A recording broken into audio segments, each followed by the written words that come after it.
তামোলপুৰৰ ভূটান সীমান্তৰ বৰিয়াঙৰ কাটাত হিন্দু ধৰ্মৰ পৰা খ্ৰীষ্টান ধৰ্মলৈ ধৰ্মান্তৰিত হ'বলৈ চেষ্টা চলা ঘটনাক লৈ প্ৰতিক্ৰিয়া। এক সাধাৰণ ৰোগত আক্ৰান্ত গাঁওখনৰ বিনোদ চাওৰা নামৰ এজন আদিবাসী যুৱকে খ্ৰীষ্টান ধৰ্ম গ্ৰহণ কৰাৰ পিছতে তেওঁ ৰোগমুক্ত হোৱাৰ দাবী কৰি গাঁওখনৰ আন হিন্দু লোককো বিভিন্ন ধৰণৰ প্ৰলোভন দি খ্ৰীষ্টান ধৰ্ম গ্ৰহণ কৰাৰ বাবে প্ৰচাৰ কৰি থকাৰ অভিযোগ গাঁওখনৰ আন একাংশ লোকৰ। স্থানীয় ৰাইজৰ অভিযুক্ত যুৱকজনে খ্ৰীষ্টান ধৰ্মত দীক্ষা লৈ গাঁওখনৰ একাংশ দুখীয়া লোকক বাইবেল পঢ়িলেই সকলো ৰোগৰ পৰা মুক্ত হ'ব পাৰে বুলি প্ৰলোভন দি ধৰ্মান্তৰিত হ'বলৈ প্ৰলোভিত কৰি আহিছে। সমগ্ৰ ঘটনা সন্দৰ্ভত ইতিমধ্যে গাঁওখনৰ লোকে কুমাৰীঘাটা আৰক্ষী চকীত এখন এজাহাৰ দাখিল কৰিছে। ঘটনা সংক্ৰান্তত আৰক্ষীৰ অনুসন্ধান আৰম্ভ। এই ঘটনাক লৈ এতিয়া আন হিন্দু পৰিয়ালকেইটাও শংকিত হৈছে বুলি উল্লেখ কৰে। সমগ্ৰ ঘটনা কেন্দ্ৰ কৰি গাঁওখনত এতিয়া সৃষ্টি হৈছে প্ৰতিক্ৰিয়া। বিৰোধিতা কৰি আমি যাতে আইনী ব্যৱস্থা লোৱাৰ কাৰণে আমি যাতে তেওঁৰ যিটো কুটু মন্তব্যবিলাক আমাৰ ভগৱানৰ প্ৰতি যিটো কুটু মন্তব্য শুনি আমাৰ যিটো মাথাত খং উঠিছিলে তে আমি হয়তো আইন হাতত ল'বলগীয়া হৈছিলে, সেই গতিকে আমি প্ৰশাসনৰ ব্যৱস্থা মানে লৈছোঁ, এজাহাৰ দিছোঁ আমি এইটো বিনোদ চাওৰাৰ ওপৰত, যিজনে প্ৰচাৰ কৰি আছে তেওঁৰ ওপৰত আমি এইটো দিছোঁ।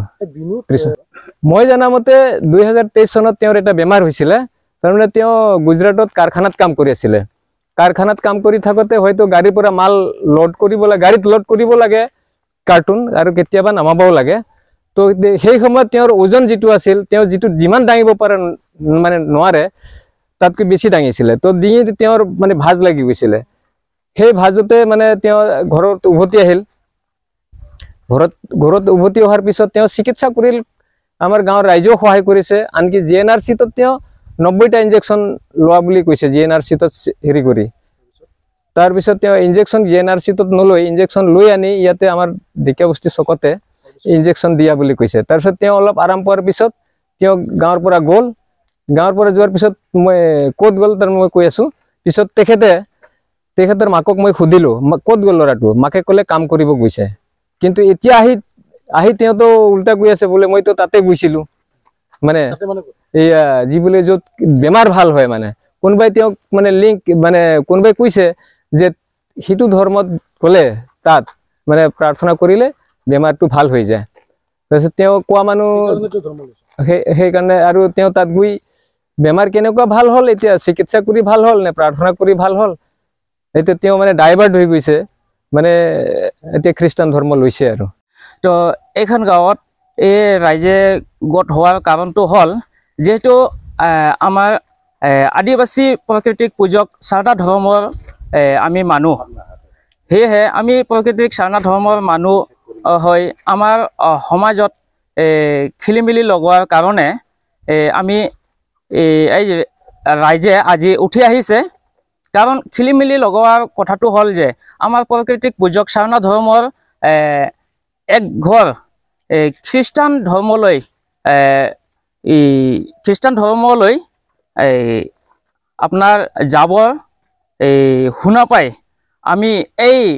বুঢ়িয়াঙৰ কাটা গাঁৱৰ ৰাইজে একলগ হৈ আমি এই সাৰদা ধৰ্মৰ লোকজনক ৰখাবৰ কাৰণে খ্ৰীষ্টান ধৰ্মত নোযোৱাৰ কাৰণে আমি চবে ওলাই আহিছোঁ।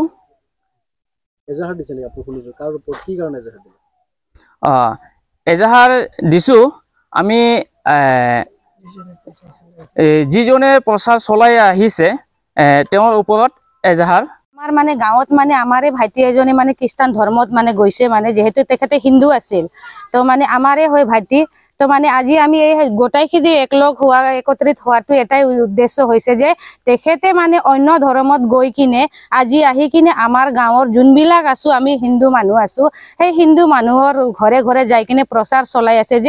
যে আপোনালোকে যদি বেমাৰ হয় বা কিবা লিভাৰ বেয়া হলে কিবা কিডনিক বেয়া হলে মানে কিবা ব্ৰেইনৰ কিবা হলে মানে যে আমি বাইবেল পঢ়িলে মানে বলে ভাল হৈ যায় ডাক্তৰে চিকিৎসাই নালাগে আপোনালোকৰ বিনা পইচাতে বাইবেল পঢ়িলে ভাল হৈ যাব আপোনালোকে আমাৰ ধৰ্মত আহক এইটো ধৰ্মত থাকিব নালাগে আপোনালোকে যে এই শিৱ পূজা কৰে কিবা ঘৰৰ কিবা নীতি নিয়ম পূজা কৰে আপোনালোকে জিও কৰে সেই সব শয়তান হয় আপোনালোকে পাপিক পূজা কৰি আছে আমাৰ ধৰ্মত আহক আমাৰ ধৰ্মত আহিলে আপোনালোকে কি বুলি কয় বাইবেল পঢ়িলে ভাল হৈ যাব এটু কৰক মানে হেতু শুনা পাই কিনে আজি আমি দুখিত মানে কিয় কাৰণ আমাৰ ৰাইজে মানে আমাৰ যেহেতু আমাৰ মানুহবিলাক যেহেতু মানে অলপ শিক্ষিতৰ ক্ষেত্ৰত কমো আছে তো অলপমান মানে বেমাৰ আজাৰতো আমাৰ মানুহ পৰিলে চিকিৎসা হবা কাৰণে ইমান মানে বস্তুখিনি জুটাব নোৱাৰে সেইকাৰণে কিছুমান অলপ যদি মৰমকে কথা কৈ দিয়ে তে মানে হেতু মানে হসা কৰি ভাবি লয় আৰু ধৰ্ম নিৰন্ত্ৰণ হয় তো আমি মানে ভাবো যে আজিৰ দিনতো হেতু নাই যাতে মানে তেখেতে যোনটো প্ৰচাৰ চলাই আছে যোনটো মানে বিবেক দি আছে হেতু বিবেকটো আমি উচিত বুলি কিনে নাভাবো আৰু সেই কাৰণে আজি গোট খাইছো যে কোনে মানুহ তেখেতক এইটো নেগেটিভ মানে মগজত সোমাই দিছে যে বাইবেল পঢ়িলে ভাল হৈ যায় চিকিৎসা ডাক্তৰ নালাগে একো চিকিৎসা কৰিব নালাগে লিভাৰ বেয়া হলে কিডনিক বেয়া হলে ভাল হৈ যায় এইটো প্ৰচাৰটো কোনে দিছে তেখেতক কোনে এখানে ব্ৰেইনত সোমাই দিছে তো সেই মানুহজনৰ নামটো তেখেতক খুধাতে তেখেতে কৈছে যে কি বুলি কয় আমাৰে গাঁৱৰ আমাৰ মাকা বুলি কিনে কৈছে মাগদালিনা খালখো তেখেতৰ নামটো আমি জানা হিচাপত আমি লৈছো তেখেতৰ নামটো মাগদালিনা খালখো তেখেতে বলে তেখেতক বলে নম্বৰ দিছিল তো নম্বৰ দিয়াতে বলে এই মানুহজনক কন্টেক্ট কৰিলে মানে যে সেই মানুহজন তক চিকিৎসা কৰাৰ কাৰণে তাতে লৈ যাব এতিয়া হে কাৰ ওপৰত আপোনালোকে এজাহাৰ দিছে কি কাৰণে দিছে আমি এজাহাৰ দিয়াৰ হিচাপত মানে এতিয়া দিয়াটো আমি বিনোদ চাওৰাৰ ওপৰতে এজাহাৰটো দিছিলো মানে যোন ল'ৰাজনে হৈছে তেখেতৰ ওপৰতে এজাহাৰটো দিয়া হৈছিল মানে কিয় দিয়া হৈছিল আমি যে তেখেতে মানে হৈছে বা কিবা প্ৰচাৰ কৰি আছে আমি এটো গম পোৱা নাছিলো মানে দিয়া হৈছে মেইন কাৰণ তুমি হৈছা মানিছো তুমি আৰু আনকো কৈছা যে তুমি বেমাৰ হৈছা আজি বাইবেল পঢ়িলে ভাল হৈ যাব তুমি ট্ৰিটমেন্ট লব নালাগে তেখেতে এটা পেশেন্ট বিছনাত পৰি আছে তেখেতে যদি তেখেতে চিকিৎসা লবা যায় তেখেতক যদি চিকিৎসা লব নেদিয়ে বেমাৰটো বাইবেল পঢ়িলে ভাল হৈ যায় ইখিনি নেগেটিভ বুজাটো মানুহ মৰি শেষ হৈ যাব তেখেতে যোনটো আজি বুজাই আছে এনেকুৱাটো বহুত এটো ভাল নহয় ভাল প্ৰচেছও নহয়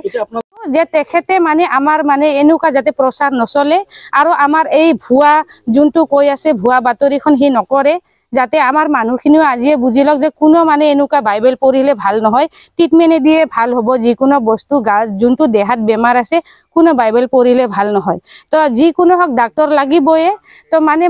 মোৰ ইচ্ছা কি আমাৰ ৰাজ্যৰ ইচ্ছা কি আমাৰ যাতে আমাৰ ধৰ্মখন বাচাই ৰাখাৰ কাৰণে যাতে মানুহ এই ভুৱা মানে নিউজখন নাপায় আৰু আমাৰ মানুহ যত আছে যাতে এই ভুৱা বাতৰিখন নহয় নিজৰ ধৰ্মখন নিজৰ মা দেউতাৰ ধৰ্মখন যাতে নিজৰ মা দেউতাক মানে নেৰে আৰু নিজৰ ধৰ্মতে চলিব চিকিৎসা কোনে নহয় বেমাৰ কোনে নহয় সবে হয় বেমাৰটো লেকিন বেমাৰটো মানে সবৰে হয় বেমাৰটো সবে ভালো হয় লেকিন চিকিৎসা ললিহে হ'ব যদি ধৰ্ম প্ৰচাৰ কৰিলে ধৰ্ম লৈ কিনে তো মানুহৰ বেমাৰ ভাল নহয়